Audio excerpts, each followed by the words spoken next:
বঙাইগাঁও জিলাৰ উত্তৰ শালমাৰাত ১৭ নং ৰাষ্ট্ৰীয় ঘাইপথ ৪ লেনযুক্ত কৰাৰ বাবে ঘাইপথ সম্প্ৰসাৰণ কৰাৰ নামত প্ৰকাণ্ড গছ কাটি তহিলং। উদ্বিগ্ন প্ৰকৃতিপ্ৰেমী। বঙাইগাঁও জিলাৰ তুলুঙিয়াৰ পৰা ধুবুৰী জিলাৰ মোৱাটাৰীলৈ ১৭ নং ৰাষ্ট্ৰীয় ঘাইপথছোৱা ৪ লেনযুক্ত পথলৈ উন্নীতকৰণৰ বাবে এইদৰে গছ কাটি তহিলং কৰিছে সংশ্লিষ্ট কৰ্তৃপক্ষই। শতবৰ্ষ গৰকা গছসমূহ কটাত উদ্বিগ্ন স্থানীয় প্ৰকৃতিপ্ৰেমী।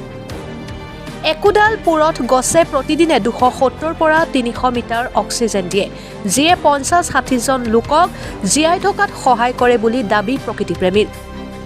চৰকাৰে ৰাষ্ট্ৰীয় ঘাইপথৰ কাষত থকা ৫০ বা শতবৰ্ষ গৰকা গছসমূহ নাকাটি তাক সংৰক্ষণ কৰক। ৰাষ্ট্ৰীয় ঘাইপথৰ কাষত থকা গছসমূহ নাকাটি ৰাষ্ট্ৰীয় ঘাইপথ সম্প্ৰসাৰণৰ বাবে প্ৰয়োজন হ'লে কাষত থকা মাটি অধিগ্ৰহণ কৰি পথ সম্প্ৰসাৰণ কৰিবলৈ আহ্বান প্ৰকৃতিপ্ৰেমী যুৱকৰ।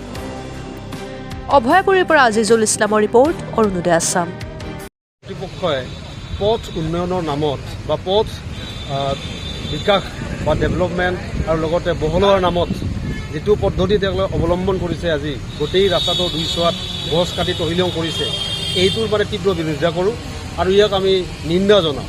কাৰণ আমি সকলোৱে জানো গোটেই পৃথিৱীত আজি বিকাশ, এই বিকাশৰ সমান্তৰালভাৱে উন্নয়নক্ষম বিকাশ বা যিটোক আমি ছাষ্টেইনেবল ডেভেলপমেণ্ট বুলি কওঁ, এই বিকাশটো আমি আচলতে গ্ৰাহ্য কৰিব লাগে। কিন্তু ইয়াক সম্পূৰ্ণভাৱে নস্যাৎ কৰি এক ধৰণৰ বিকাশ চলোৱা হৈছে, যিটো বিকাশত আজি আমাৰ প্ৰকৃতিখন ভাৰসাম্য ৰক্ষা কৰাৰ কাৰণে আজি যি গছ গছনি, এই বৃহৎ গছ গছনিবিলাক কাটি আজি তহিলং হৈছে।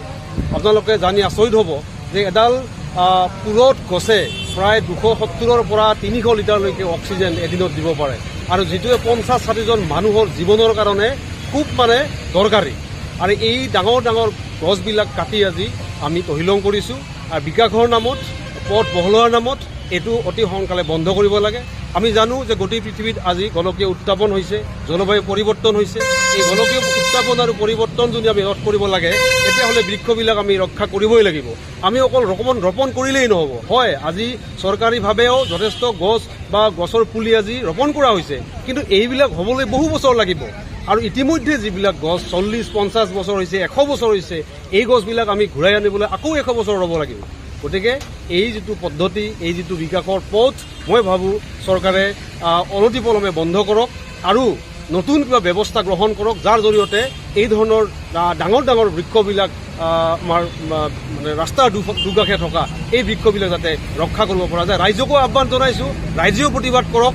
আমাৰ যি উঠি অহা প্ৰকৃতি প্ৰেমী ৰাইজ আছে, তেওঁলোকে ইয়াৰ বিৰুদ্ধে মাত মাতক, এইখিনিয়ে মই আশা কৰিছোঁ। যিহেতু আজি উত্তৰ শালমাৰাত পথ সম্প্ৰসাৰণৰ নামত গছ কাটি আছে আৰু ডেভেলপমেণ্টো জৰুৰী, তো মানে কেনেধৰণৰ পদ্ধতিৰে ডেভেলপমেণ্টো হ'ব পাৰে, পথ সম্প্ৰসাৰণ হ'ব পাৰে, বা গছ নকটা কৰি কিবা বেলেগ মানে পদ্ধতি অৱলম্বন কৰা উচিত নেকি? আচলতে বহনক্ষম বিকাশত এইবিলাক কথাই আছে যে এটা ৰাস্তা যেতিয়া বনাব লগা হয়, তেতিয়া ৰাস্তাটোৰ কাষত থকা গছডাল নকটাকে কেনেকৈ গছটো মানে ৰাস্তাটো বহলাব পাৰে, সেই যিটো পদ্ধতি, সেই পদ্ধতিটো আজি অৱলম্বন কৰিব লাগে। কাৰণ ইয়াৰ ৰাস্তা আমাৰ হাতত আছে, কাৰণ ৰাস্তাৰ দুকাষে মাটি আছে। সেই মাটিৰ প্ৰয়োজন হ'লে চৰকাৰে গ্ৰহণ কৰক, তেওঁলোকে সেই ক্ষেত্ৰত যি পদক্ষেপ লাগে উচিত পদক্ষেপ তেওঁলোকে গ্ৰহণ কৰক, যে গছডাল নকটাকে কেনেকৈ পথটো বহল কৰিব পাৰি। আৰু বহুত ডাঙৰ আমি নগৰত দেখা পাইছোঁ যে বহুত সময়ত যিবিলাক ডাঙৰ বৃক্ষ থাকে, ৫০ বছৰীয়া বা ১০০ বছৰীয়া, এই বৃক্ষবিলাকক মাজতে ৰাখি দুইফালেদি মানে পথ বহল কৰে। তেনেকুৱা ধৰণৰ পদ্ধতিও তেওঁলোকে অৱলম্বন কৰিব পাৰে। লাগিলে এলিভেটেড হাইৱে বনোৱাৰ ব্যৱস্থা কৰক, য'ত নেকি এডাল গছো কাটা নল'ব পাৰে।